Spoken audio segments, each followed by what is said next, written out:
Assalamualaikum warahmatullahi wabarakatuh. Selamat pagi dan salam sejahtera bagi kita semua. Pertama-tama yang terhormat kepada Bapak Syekh Budi Syam M.Com serta teman-teman yang kami banggakan. Di sini kami akan menjelaskan tentang install plugin dan manajemen besar.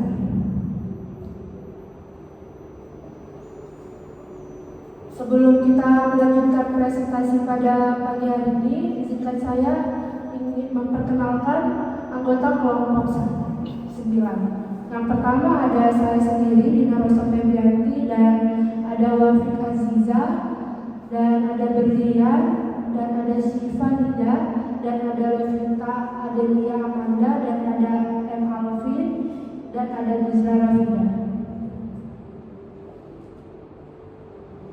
Oke, yang pertama, apa itu plugin? Jadi plugin ini adalah perangkat lunak atau tambahan yang diintegrasikan ke dalam aplikasi atau platform. Jadi utama untuk menambahkan fungsi tertentu, dan juga plugin ini merupakan bagian dari program komputer berupa kode atau software yang membantu sebuah aplikasi ke dalam menjalankan beberapa fitur tambahan. Jadi dapat dikatakan plugin ini merupakan tambahan kode atau disebut dengan add-on pada program komputer supaya dapat menampilkan fitur-fitur tambahan yang dibutuhkan. Jika fitur tersebut sudah tidak digunakan lagi, maka fitur tersebut dapat dengan mudah di-unlock serta melakukan modifikasi kode sesuai kebutuhan. Baik, selanjutnya akan dijelaskan oleh teman saya. Oke, baik, di sini saya akan menjelaskan jenis-jenis plugin dan fungsi plugin. Adapun jenis-jenis plugin yaitu plugin editor yang menyediakan fitur tambahan untuk pengeditan teks ataupun konten seperti pada platform WordPress. Selanjutnya, plugin SEO membantu meningkatkan visibilitas situs di mesin pencari dengan mengoptimalkan konten agar lebih ramah SEO. Kemudian, plugin keamanan. Plugin keamanan ini untuk memberikan perlindungan ekstra terhadap ancaman keamanan dengan menambahkan fitur keamanan. Lalu, plugin media sosial untuk mempermudah integrasi media sosial seperti membagikan konten atau mengikuti akun sosial media secara langsung. Plugin yang terakhir yaitu fungsi plugin, jenis-jenis plugin ini yaitu plugin e-commerce. Plugin e-commerce ini menyediakan fitur untuk menjalankan toko online seperti keranjang belanja pembayaran dan katalog produk. Selanjutnya ada fungsi plugin. Fungsi plugin yaitu adalah untuk menjaga keamanan website. Seperti contoh sederhananya, saat tidak ingin konten yang diunggah di website ini mendapatkan komentar negatif dengan kata-kata tertentu, maka kita dapat mengaktifkan fitur anti-spam untuk mengatasinya. Kemudian plugin juga bisa dijadikan backup data ketika konten-konten yang diunggah baik dalam bentuk gambar, tulisan maupun video berpotensi hilang karena website mengalami error. Terdapat plugin yang berfungsi untuk melakukan backup data sehingga memastikan data-data tersebut tidak hilang. Selanjutnya dilanjutkan dengan teman saya.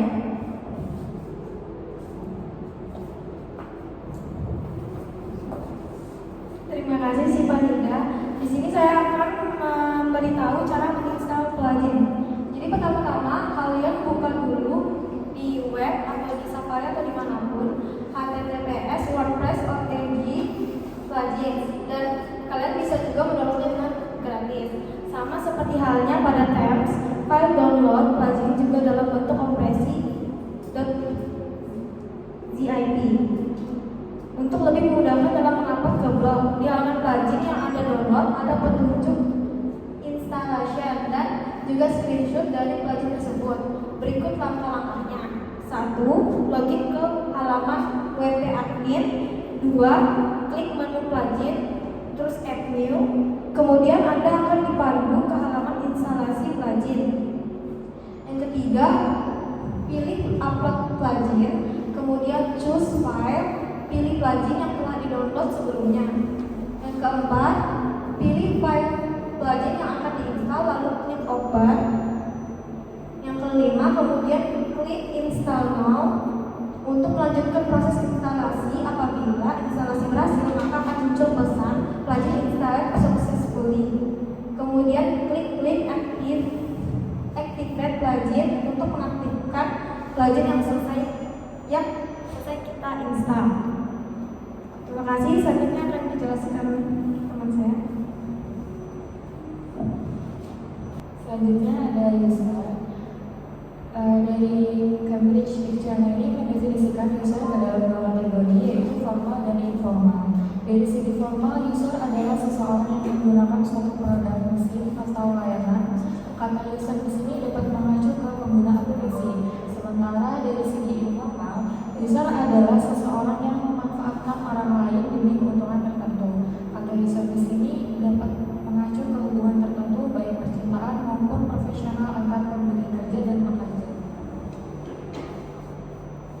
Selanjutnya ada jenis user.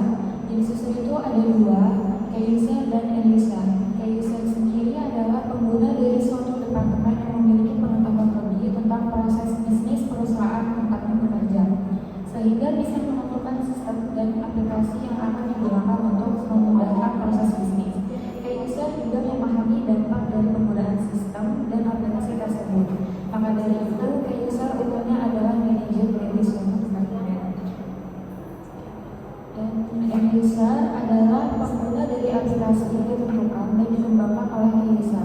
End user ini umumnya pada staf yang tidak memahami proses bisnis sedalam key user, sehingga tidak memiliki kapasitas untuk menentukan sistem dan aplikasi yang akan digunakan. Meski begitu, end user tetap bisa memberikan kritik dan saran terkait sistem dan aplikasi yang sedang digunakan. Selanjutnya akan dilanjutkan oleh saya.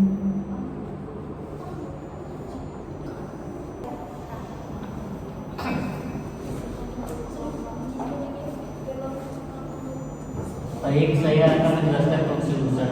Fungsi user adalah sistem manajemen konten WordPress. Sangat penting untuk mengelola akses dan kontrol terhadap berbagai aspek website. Berikut adalah penjelasan mengenai fungsi user di WordPress. Pertama, pengelolaan konten.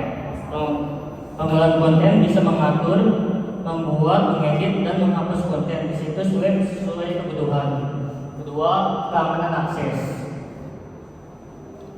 Keamanan akses sendiri bisa mengontrol akses pengguna untuk menjaga keamanan data dan mencegah tindakan tidak sah. Ketiga, kolaborasi tim. Kolaborasi tim bisa memfasilitasi kerjasama antara anggota tim dengan pembagian peran yang jelas. Keempat, pengaturan hak akses. Pengaturan hak akses ialah menentukan hak dan batasan setiap pengguna sesuai dengan peran mereka seperti admin, editor, dan penulis. Terakhir, peningkatan keterlibatan pengguna. Membantu meningkatkan interaksi dan kontribusi pengguna dalam platform atau situs web. Oke, saya kembalikan ke teman saya.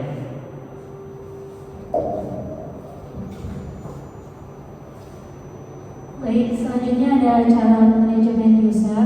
Di sini untuk mengatur pengguna dalam WordPress, pertama-tama masuk dulu ke halaman admin WordPress dengan mengunjungi nama domain Anda.com, WP admin, dan login menggunakan akun administrator.